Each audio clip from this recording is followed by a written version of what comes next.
Ninakukaribisha katika kujifunza maneno ya Mungu, na kuna mambo 7 ambayo unatakiwa uyafanye kumlinda mtoto wako katika siku hizi za mwisho.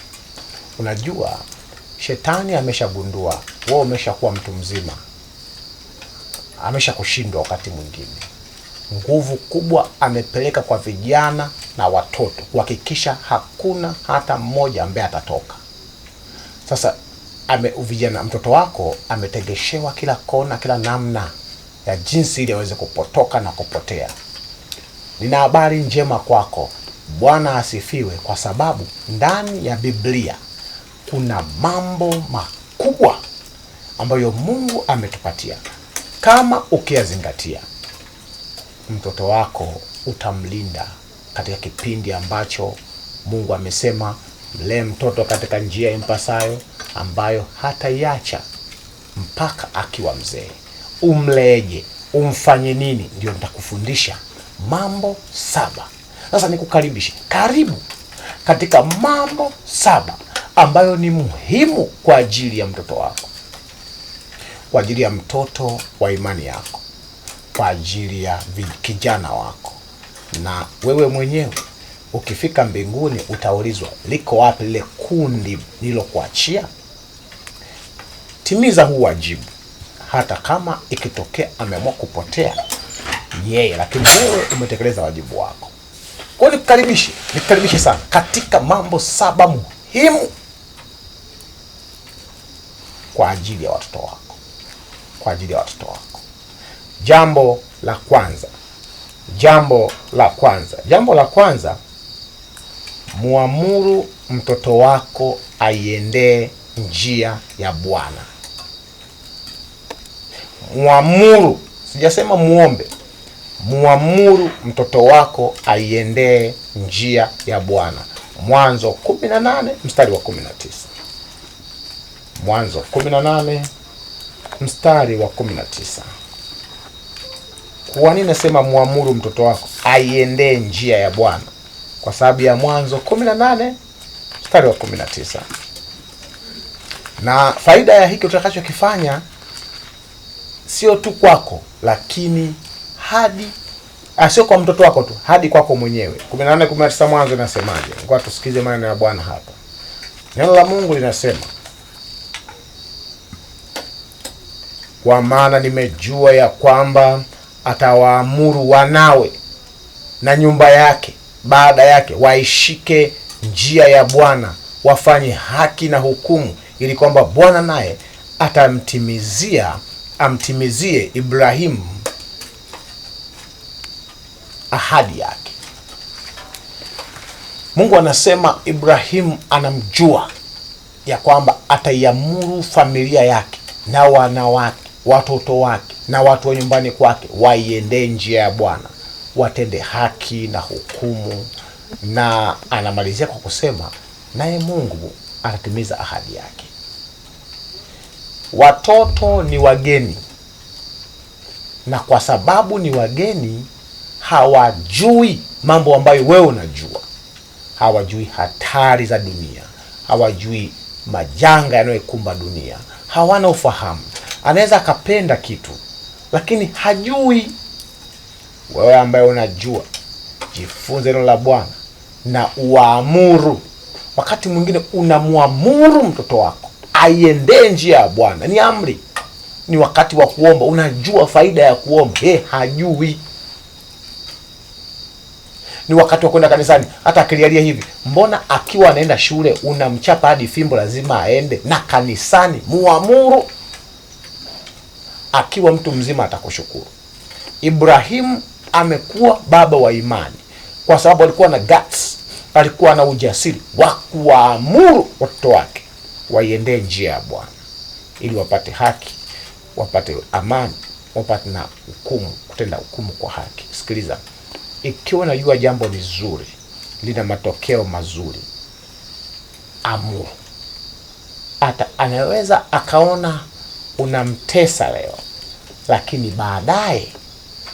baadaye atakushukuru kwa msingi uliomwekea. Mungu akupe neema ya kuamuru watoto wako katika njia ya Bwana. Jambo la pili la kufanya, kuwalinda watoto wako katika hatari na dunia hii iliyo mbovu isiyofaa ya ajabu. Jambo la pili ni hili hapa: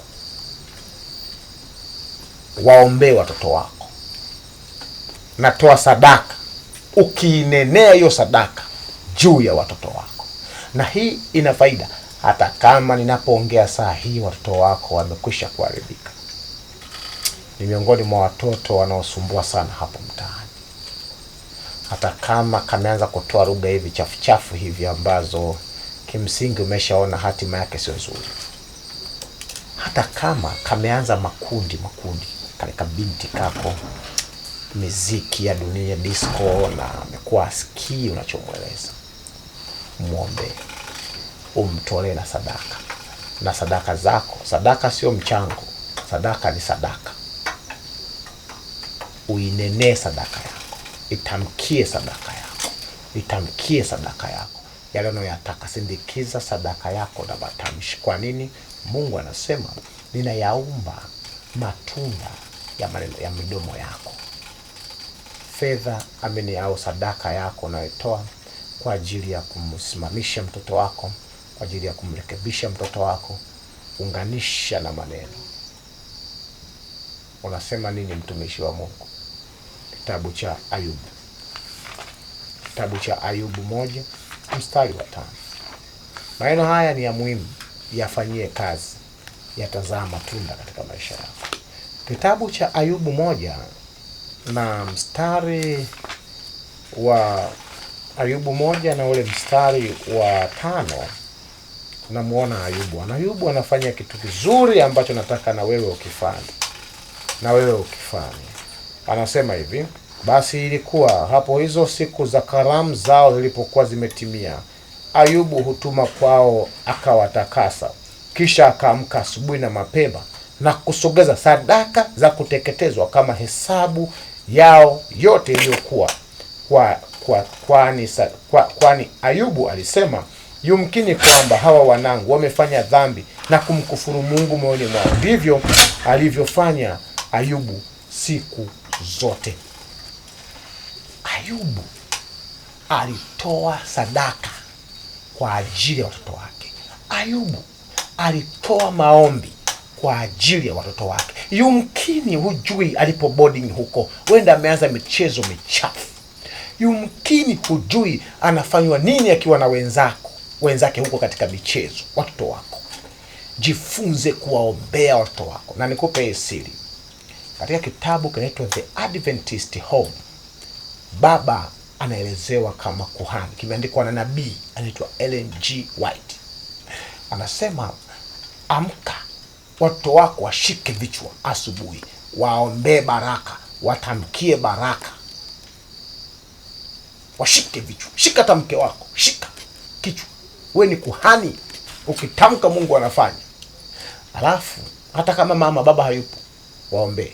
Unapoamka usiku kuomba, shika vichwa vyao, hata vikiwa vimelala vile vitoto, vishike tu kichwani pale, vitamkie baraka. Na baraka nzuri za kutamka ni zipi? Ni baraka ambazo Yakobo aliwatamkia watoto wa Yusufu, Manase na mwenzake na Efraimu. Kuna maneno aliyasema pale, yanapatikana Mwanzo kitabu cha mwisho wakati Yakobo anakufa. Kuna maneno mazuri watamke mtoto wako. Alafu watolee sadaka. Toa sadaka za shukrani kwa ajili ya watoto. Mama, Mungu nakushukuru kwa watoto wao wazuri ulionipatia. Hata kama amepinda, muite tu mzuri. Ina nguvu sana. Kwa jambo la pili tunajifunza kwa Ayubu, inabidi uwaombee watoto wako, uwatole sadaka, uwanenee mazuri katika sadaka zako, na Mungu atawabariki sana. Jambo hili ni la kila siku. Walihitaji kuchoka, na watoto wako watasimama. Ijapokuwa wataenda mahali ambapo pameharibika, dunia imeharibika na ushoga, usagaji, uhuni, madawa ya kulevya na mabangi, dunia imeharibika na miziki na kila uchafu na yote. Katuni zimeandaliwa kuandaa watoto wadogo wawe wabovu katika akili, wawe ni wajinga. mapipi na kila takataka zimejazwa, vichocheo vinavyoandaa kuwa watu waovyo katika dunia hii. Lakini kwa kuwaombea, Mungu ana wivu na mtu anayeombea watoto wake. Atatengeneza mazingira na wataokolewa. Mungu akubariki sana. Anza sasa. Mambo ya Mungu hayahitaji baadaye. Kuchelewa kutii ni kutokutii, ni ukaidi. Ukijifunza kitu, tekeleza. Mungu akupe neema ya kuanza kuombea watoto wako. Ikiwa ni kijana unategemea kuwa na watoto, waombee kuanzia sasa. Bwana, utakaponibariki watoto, wabarikiwe huko. Utashangaa. Mungu ni mwaminifu, atakufanyia.